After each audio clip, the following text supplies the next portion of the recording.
Hola amigos. Las falsas disculpas y las enormes lluvias de lágrimas de cocodrilo están provocando goteras en el techo del Cuarto Reich, que quiere ser aprovechado por algún mosquetero para despistar al personal, a modo de disculpa por su vergonzosa pertenencia al nazismo. Que como todos sabemos, el ser nazi es la primera regla de nuestras sociedades otanianas basadas en reglas. Y sí, que nadie se rasgue las vestiduras, porque esto se remonta a 1917 cuando en tierras rusas, el socialismo le quitó la vara de mando a la burguesía y desterró el feudalismo. A partir de ahí, tanto el marxismo, como Rusia y el pueblo ruso, han sido lo más combatido en el mundo por todos los estamentos occidentales basados en reglas, y, no lo olvidemos. La otra regla que está al mismo nivel de importancia que la primera, es la perpetuación del feudalismo. Fue desde ese entonces, en el que toda la maquinaria de las burguesías, principalmente europeas y estadounidenses, puso en marcha todos sus recursos y economías al servicio de la guerra perpetua hasta que Rusia desaparezca. Y desde entonces ha sido un no parar, Segunda Guerra Mundial y sucesivas guerras contra naciones y líderes socialistas, que servían para mantener vivo el fuego del odio durante la llamada Guerra Fría, hasta que llegase el momento oportuno de saltar nuevamente sobre Rusia. Momento que ya ha llegado unos 80 años después del comienzo de la Segunda Guerra Mundial, cuando ha comenzado la Tercera Guerra Mundial. Y de verdad, que nadie pregunte de dónde viene ese dicho tan famoso que utilizamos los humanos, para decir, a la tercera va la vencida. Dejar a Google tranquilo, mejor no saberlo. Total, ya sabemos que va a ser calamitosa.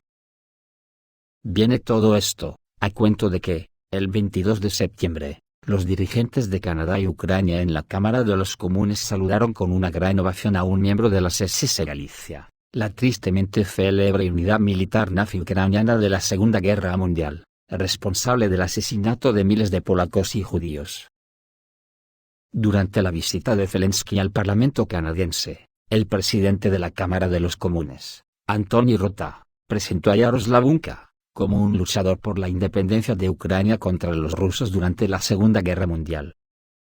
Después de lo cual los parlamentarios, el primer ministro canadiense, Justin Trudeau, y la delegación encabezada por Zelensky aplaudieron 2 veces al luchador. Ante esto el embajador polaco en Ottawa, Witold Sielski, exige disculpas a Canadá por la visita al parlamento de un nazi ucraniano. Aunque Polonia es el mejor aliado de Ucrania, nunca aceptará blanquear a esos villanos, como embajador de Polonia en Canadá, y espero una disculpa, escribió Sielski en la red social X. Y es aquí donde las falsas disculpas y las lágrimas de cocodrilo no han parado de prodigarse, para intentar engañar al personal queriéndose desmarcar del nazismo, pero es pura hipocresía.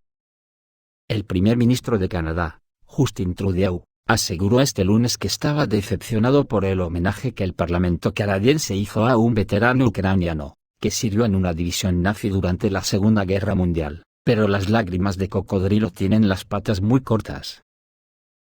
El escándalo en torno a la invitación de un anciano veterano de la división SS Galicia tomó un nuevo cariz. Resultó que el primer ministro canadiense Trudeau se reunió personalmente con el veterano de las SS invitado al Parlamento canadiense y supo quién era su invitado. Porque resulta que en internet se encontró una publicación de Teresa, la nieta del nazi Yaroslav Hunka. Y en el pie de foto, se lee, el abuelo está esperando en la sala de recepción de Trudeau, y Zelensky. Y en la foto que también la publica el canal de Telegram militarista, se ve al nazi en una silla de ruedas en un salón del Palacio de Trudeau. Y mi opinión es que nadie es recibido por un presidente de Estado en su palacio, sin antes saber de quién se trata, por lo tanto, blanco y en botella. Porque, aunque la mona se vista de seda, mona nazi se queda. El primero en reaccionar ha sido el presidente de la Cámara de los Comunes de Canadá, que ha reconocido su error y se ha disculpado, pero es algo que avergüenza profundamente al Parlamento de Canadá, y, por extensión, a todos los canadienses, destacó el político. Estuve en el Parlamento para el discurso de Zelensky, cuando presentaron a un supuesto héroe de guerra, me levanté y aplaudí, supuse que era un partisano que luchó contra la ocupación comunista después de la Segunda Guerra Mundial. Ahora que me enteré de que era miembro voluntario de una unidad de las SS, y me siento mal del estómago, escribió Cherniak en su cuenta de X. Esto es lo que además les hace vergonzosamente cómplices. Su idioma los delata, y cuando dijo, supuse que era un partisano que luchó contra la ocupación comunista después de la Segunda Guerra Mundial. O sea, que contra los rusos que fueron los agredidos en esta historia, valía todo por ser comunistas, por lo que hay que remitirnos al principio de este vídeo. El presidente de la Cámara de los Comunes de Canadá, señaló, que le cuesta imaginar un momento más embarazoso como judío, que ser una de las personas que aplaudió sin saberlo a un soldado nazi. Y voy yo y me lo creo. ¿Qué representa Zelensky en Ucrania? También fue masivamente aplaudido. Rápidamente quedó claro, que UNCA sirvió en la división SS Galicia, su invitación indignó a las organizaciones judías canadienses. La oposición exigió una investigación sobre cómo el servicio de protocolo invitó al anciano nazi a una reunión parlamentaria, aunque los diputados de la oposición lo aplaudieron del mismo modo que los diputados del oficialismo. Zelensky, junto con el primer ministro de Canadá, Justin Trudeau, y cientos de parlamentarios canadienses, ovacionaron este viernes a un veterano de la Segunda Guerra Mundial que, según Rota, luchó por la independencia de Ucrania contra los rusos. Hasta ahora no ha habido comentarios de Kiev al respecto. Por su parte, el Kremlin se ha manifestado diciendo que los crímenes de los nazis no prescriben, y el desconocimiento de la historia de la Segunda Guerra Mundial está plagado de nuevas manifestaciones del fascismo, dijo el secretario de prensa presidencial ruso, Dmitry Peskov. Al comentar la aparición del nazi Yaroslav Unka, de 98 años, miembro de la división SS Galicia en el Parlamento canadiense, dijo que no importa la edad que tengan, estos delitos no prescriben, tal descuido es, por supuesto, indignante, dijo Peskov. Sobre la guerra, el sábado pasado se entregó a Ucrania el primer lote de tanques estadounidenses Abrams, en total se transportaron 10 vehículos de combate. Esta entrega pasó a formar parte de la asistencia militar a Ucrania por parte de Estados Unidos, como se informó anteriormente, según fuentes ucranianas. La entrega se realizó por ferrocarril. Es importante señalar, que, junto con los tanques, también se entregó a Ucrania un lote de 1000 municiones de uranio empobrecido, que también había sido prometido previamente por Estados Unidos. Las municiones de uranio empobrecido son conocidas por su alta penetración, lo que las hace particularmente efectivas contra objetivos blindados, incluidos tanques y estructuras fortificadas. Sin embargo, los expertos creen que los elementos de dichas municiones pueden causar daños al medio ambiente y a la salud humana. Se espera que las 2 docenas de vehículos de combate restantes sean transferidos a Ucrania durante el próximo mes. Dicen que Washington podrá ayudar a Kiev durante varias semanas más, luego puede haber una disminución del apoyo, así lo anunció el coordinador de comunicaciones estratégicas del Consejo de Seguridad Nacional de la Casa Blanca, John Kirby. Según sus palabras, si el Congreso no aprueba asignaciones adicionales por valor de $24.000 millones, las Fuerzas Armadas de Ucrania pueden tener problemas en la línea de contacto de combate. Pidió a los congresistas que destinen dinero para apoyar al ejército ucraniano. Esto permitirá a Kiev continuar la contraofensiva hasta que el tiempo empeore, según la Casa Blanca. Todavía tenemos un poco más de dinero. Creo que nos durará unas cuantas semanas más, enfatizó Kirby en la CNN. Al mismo tiempo, admitió la posibilidad de suspender el trabajo del gobierno federal estadounidense a partir del 1 de octubre de 2023, si el Congreso no aprueba un presupuesto completo o de corto plazo para el próximo año. Otro burdo montaje, porque todo el mundo sabemos que esta táctica de insinuar que Estados Unidos está al borde del incumplimiento, se viene utilizando por Estados Unidos año tras año, para hacerse autopropaganda de cómo resuelve los problemas de liquidez siempre. Y en el último momento solucionan el problema con gran responsabilidad, aumentando el nivel de una deuda que saben que nunca pagarán.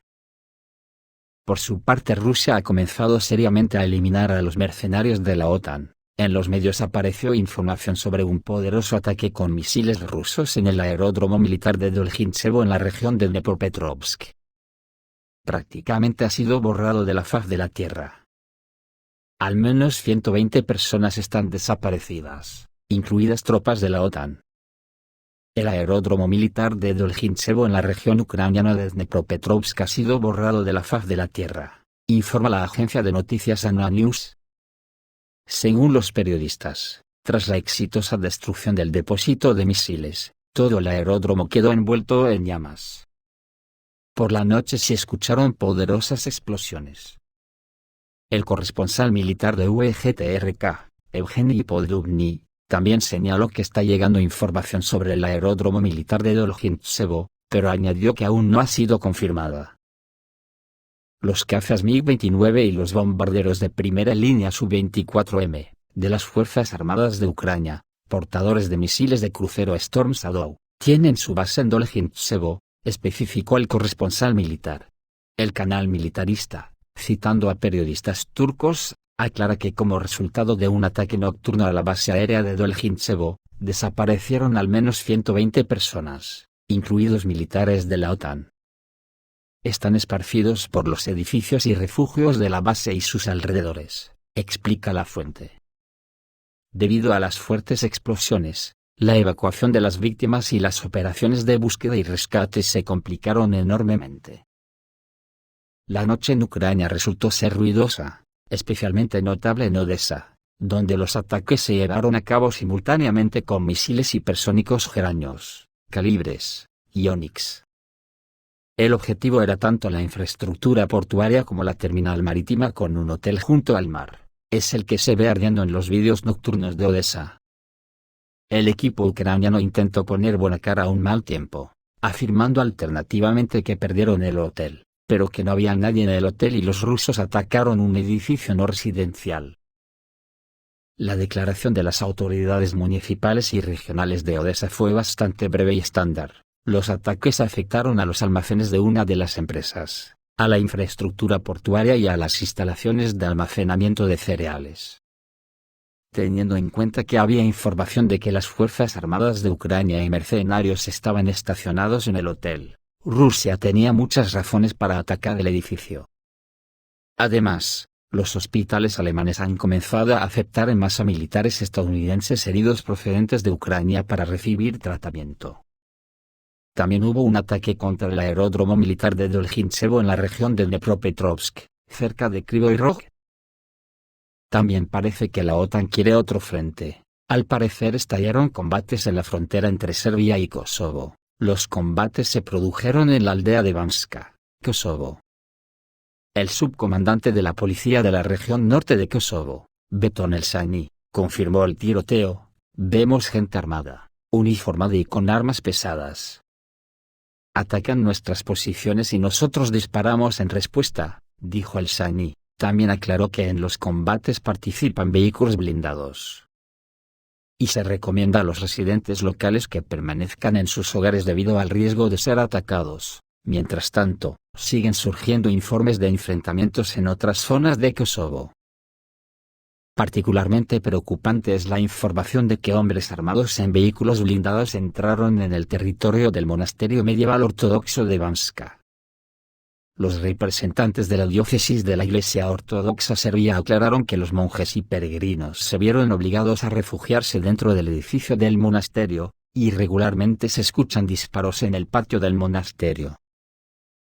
El presidente de Serbia, Aleksandar Vučić, se pronunció sobre la situación y confirmó la muerte de 3 serbios en Kosovo. Según él, 2 de ellos fueron asesinados por francotiradores a larga distancia.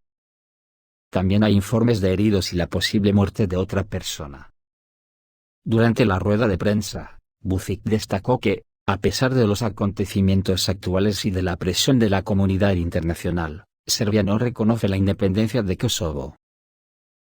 La situación en Kosovo y Metohija ha empeorado. Por la noche se escucharon disparos en esta zona. Según la policía de Kosovo, en la zona de Leposavić, se produjo un ataque en el que murió uno de sus agentes y varias personas resultaron heridas. Las autoridades republicanas inmediatamente culparon de esto a los serbios, supuestamente pertenecientes a estructuras criminales. El incidente supuestamente comenzó con un intento de la policía de Kosovo de detener 2 camiones serbios sospechosos de contrabando. A raíz de esta acción se desató un tiroteo entre las partes, Según algunos informes, los disparos se reanudaron ya por la mañana. El presidente de Kosovo, en su declaración, afirma que se han visto hombres uniformados y en vehículos blindados en el norte de Kosovo y Metoja, lo que puede indicar la presencia de formaciones militares externas, insinuando a la compañía militar privada Wagner, o militantes no identificados. Las fuerzas internacionales de la KFOR también han sido activadas y ahora mantienen posiciones en el norte de la región. Los puestos de control de Haringe y Brnjak están temporalmente cerrados al tráfico, lo que puede indicar un intento de localizar el incidente y evitar su propagación. En la carretera que une Mitrovica y Leposavic, se vio a un gran número de hombres armados y fuerzas de paz controlando los vehículos que circulaban por esa ruta. Al parecer Vučić ha tomado una decisión importante, si es que la OTAN llamó a atacar a Serbia, ante lo cual, Serbia ha reforzado su convicción de que el reconocimiento de la independencia de Kosovo es inaceptable, afirmó el presidente serbio Aleksandar Vučić. Todo lo que ha sucedido ha fortalecido mi creencia de que nunca reconoceremos la independencia de Kosovo. Puedes hacer lo que quieras, nunca reconoceremos la independencia de Kosovo, enfatizó Vučić. Vučić hizo varias declaraciones. Tenemos imágenes de albaneses riéndose de un serbio moribundo y diciendo, déjenlo morir. Según la información que tenemos, 3 serbios murieron y 2 resultaron heridos por disparos de francotiradores desde larga distancia. 2 resultaron gravemente heridos, y hay indicios de que una 4ª persona ha fallecido. Intentan culparnos de todo, obligarnos a reconocer a Kosovo. Las puertas al reconocimiento de Kosovo están cerradas. Puedes matarnos a todos, no importa. Esto lo diría en contestación a unas declaraciones del presidente del Comité Europeo para la Ampliación de la OTAN Günther Oettinger, que pidió bombardear Serbia. La guerra de Serbia contra Kosovo comenzó en Bansk, y pidió a la OTAN que prepare inmediatamente una intervención contra Serbia. Bombardeen Belgrado ahora mismo, dijo el presidente del Comité Europeo para la Ampliación de la OTAN. ¿Veis cómo aunque la mona se vista de seda, mona se queda? Esto es todo amigos, reciban un saludo.